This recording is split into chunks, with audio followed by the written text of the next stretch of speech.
রমজান মাসের আগে ভারত থেকে 50,000 টন পেঁয়াজ এবং 1 লক্ষ টন চিনি বাংলাদেশে পাঠানো নিয়ে ইতিবাচক আলোচনা হয়েছে। শুক্রবার দিল্লি সফরকারী বাংলাদেশের বিদেশমন্ত্রী হাছান মাহমুদ বাণিজ্যমন্ত্রী পীযূষ গোয়েলের সঙ্গে বৈঠকের পরে কথা জানান।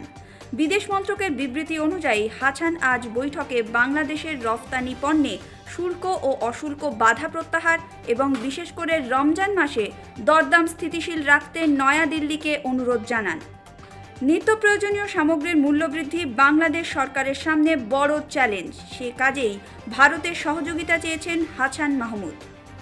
রাতে কলকাতায় আলাপচারিতায় হাছান জানান, পীযূষ গোয়েলকে তার বেশ কাজের মানুষ ও ভরসাযোগ্য মনে হয়েছে।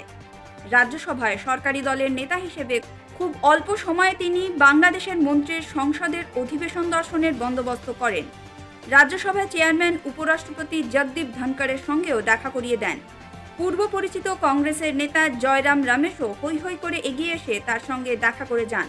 হাছানের কথায়, আগে সংসদ দেখেছি, কিন্তু এই প্রথম সংসদের অধিবেশন দেখে বেশ চমৎকৃত হলাম।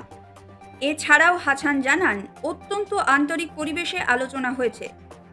সিঞ্জিনী সরকারের report, Indo Bangla Times business, Kolkata.